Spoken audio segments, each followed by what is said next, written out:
তাৰ ভিতৰত অজিত বৰুৱা অন্যতম। কাৰণ মই এটা কথা লক্ষ্য কৰোঁ যে অজিত বৰুৱাৰ হাতত বিশুদ্ধ গীতিধৰ্মিতা, মহাকাব্যিক এক পৰিক্ৰমাৰ আভাস, এই সকলোখিনি সম্ভৱ হৈ উঠিছে। অজিত বৰুৱাই যি ধৰণৰ গান লিখিছে সেই ধৰণৰ গীত খুব সম্ভৱ অত্যন্ত লিৰিকেল হৃদয় এখন নাথাকিলে তেনেকুৱা গীত লিখাটো সম্ভৱ নহয়।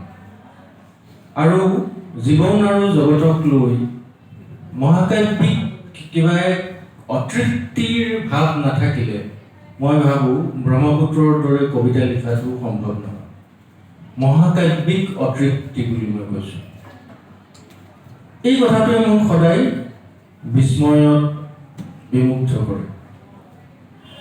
আৰু এটা কথা দেখিছোঁ যে তেওঁলোকৰ দ্বিতীয় কথা এইটো যে খুব সম্ভৱ গোটেই অসমীয়া আধুনিকতাবাদী কাব্য সাহিত্যৰ অজিত বৰুৱাই এজন কবি যি ভাৰতীয় নন্দন তত্ত্ব আৰু পাশ্চাত্য নন্দন তত্ত্বৰ সমান্তৰাল আলোচনাৰে গোটেই কবিতা কেন্দ্ৰিক ৰসকেন্দ্ৰিক কথাবিলাক জুকিয়াই চোৱাৰ এক প্ৰয়াস কৰিছে। তেওঁৰ যিকেইখন সাহিত্যৰ বিষয়ে হওক, কাব্য আৰু অভিব্যঞ্জনা হওক, এই যিখিনি গদ্য, মই ভাবোঁ অজিত বৰুৱাই আমাৰ কাৰণে এটা দায়িত্ব এৰি থৈ গৈছে যে কুন্তকে, দণ্ডিয়ে, ভামহে যিবিলাক কথা কবিতাৰ সংক্ৰান্তত কৈছিল সেই গোটেই কথাবিলাক পাশ্চাত্য নন্দন তত্ত্বৰ সমান্তৰালকৈ আগুৱাই নি কাব্য আৰু কলা সম্পৰ্কত এক সিদ্ধান্তলৈ অহাৰ যিটো ভিক্ষা, সেইটো আমি অজিত বৰুৱাৰ মাজত দেখোঁ। তাৰ বাহিৰে মই ভাবোঁ ইমান কনচিয়াছলি কোনেও এই ক্ষেত্ৰত কাম কৰা নাই চাগৈ। আৰু কিছুমান সৰু সৰু কথাই মানে বিস্ময় বিমুগ্ধ কৰি যায়। যেনে অনুবাদৰ ক্ষেত্ৰখনৰ কথা মই আহিছোঁ। অনুবাদৰ ক্ষেত্ৰখনত দেখোঁ যে মই এই কথাটো অজিত বৰুৱাক নিজে সুধিছিলোঁ যে আপোনাৰ হেমলেটৰ অনুবাদো পঢ়িছোঁ, ইংৰাজী কবিৰ অনুবাদো পঢ়িছোঁ, আৰু ফৰাচী গল্প আৰু ফৰাচী কবিতাৰ অনুবাদো পঢ়িছোঁ। কিন্তু মোৰ এনেকুৱা লাগে হেমলেট যেতিয়া আপুনি অনুবাদ কৰিছে বা ইয়েটছ বা এলিয়ট যেতিয়া আপুনি অনুবাদ কৰিছে, ইচ্ছা কৰি যেন আপুনি টান কৰি কঠিন কৰি ক'ৰবাত থৈ দিছে, আৰু যেতিয়া আপুনি ফৰাচী অনুবাদ কৰিছে সাৱলীলভাৱে অনুবাদ কৰিছে। তেতিয়া অজিত বৰুৱাই এটা উত্তৰ দিছিল, ভাষাটো খুব ভালকৈ জনাটোও আচলতে এটা যন্ত্ৰণা। গতিকে ফৰাচীটো মই যদিও জানো, ইংৰাজীৰ দৰে ফৰাচীটো মই নাজানো। গতিকে ফৰাচীৰ অভিধান বা ফৰাচী যিখিনি জানো তাৰ ওপৰতো মোক আশ্ৰয় দিবলগীয়া হয় অভিধান এখন, যাৰ কাৰণে মূল ইংৰাজীৰ পৰা কৰা অনুবাদতকৈ মূল ফৰাচীৰ অনুবাদখিনিত অজিত বৰুৱাৰ সাৱলীলতা বহুত বেছি। আপোনালোকে নিজে পঢ়িলে হয়তো অনুধাৱন কৰিব। আৰু সেইখিনি সময়ৰ গোটেই কাব্যিক পৰিমণ্ডলৰ এটা কথাই মোক বিস্ময় বিমুগ্ধ কৰে যে সেইখিনি সময়তে আমি মহিৰূপসকলক পাইছিলোঁ। অজিত বৰুৱা, নৱকান্ত বৰুৱা, সিফালে নীলমণি ফুকন, হীৰেণ ভট্টাচাৰ্যৰ গোটেই প্ৰতিভাখিনি।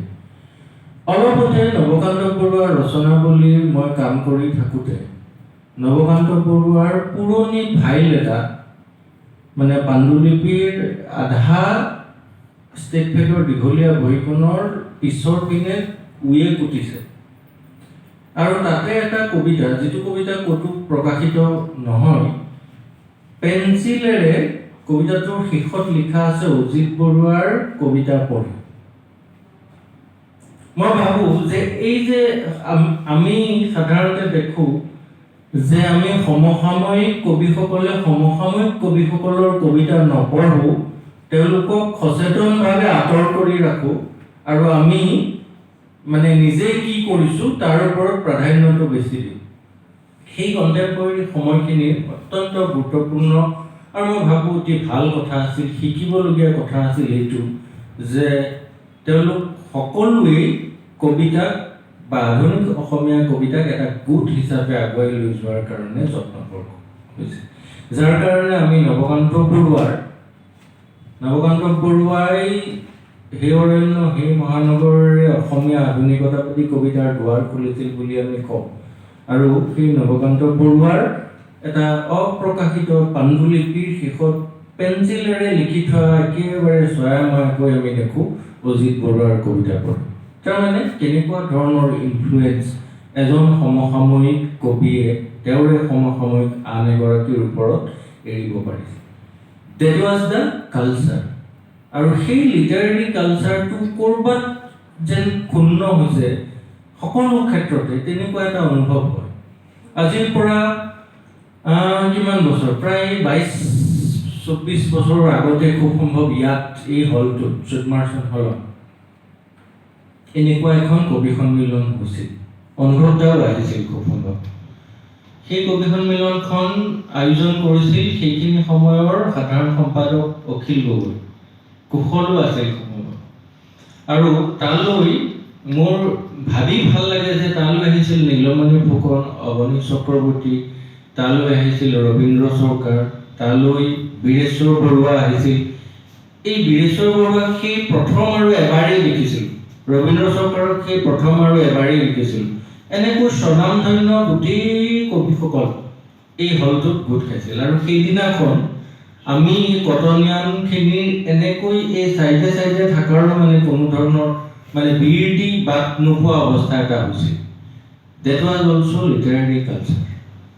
সেই লিটাৰেৰী কালচাৰটো ক'ৰবাত কেনেবাকৈ ক্ষুণ্ণ হৈছে নেকি চাৰিওফালৰে পৰা, সেই কথাটো আমি চাব লাগে, সেই কথাটো আমি নিজকে নিজে সুধিব লাগে।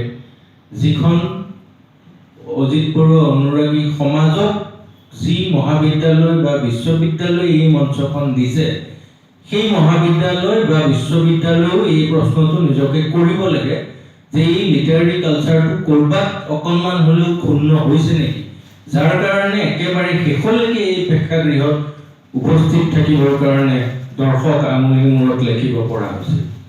অপ্ৰিয় হ'লেও কিছুমান কথা কোৱা ভাল আৰু কৈ দিয়া ভাল, ভিতৰত ৰখাতকৈ কথাবিলাক কৈ দিলে অসুবিধা নহয়, কাৰণ এইবিলাক কথা ৰেকৰ্ডেড হয়। গতিকে এই যে মই এটা কথা আজি ক'লোঁ, এই কথাষাৰ কটনৰ মঞ্চলৈ বা বিশ্ববিদ্যালয়ৰ মঞ্চলৈ যোৱা উচিত, আৰু যোৱা উচিত কাৰণে মই কৈছোঁ।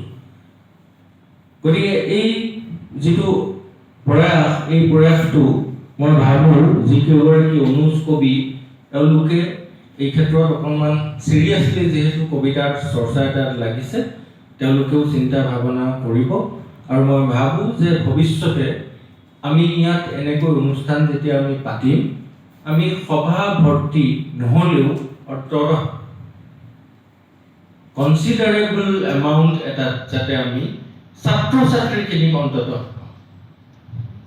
এইখিনি কথা কৈ অজিত বৰুৱা অনুৰাগী সমাজলৈ মোক এই সুবিধাটো দিয়াৰ কাৰণে ধন্যবাদ জনাই, আৰু পৰিবাইদেউক বিশেষকৈ তেওঁৰ অনন্য চিন্তাৰ দুৱাৰ মুকলি কৰিব পৰা বক্তৃতাৰ বাবে ধন্যবাদ জনাই, আপোনালোক শেষলৈকে উপস্থিত প্ৰত্যেকগৰাকীক ধন্যবাদ জনাই মই মোৰ এই বক্তব্য সামৰিছোঁ।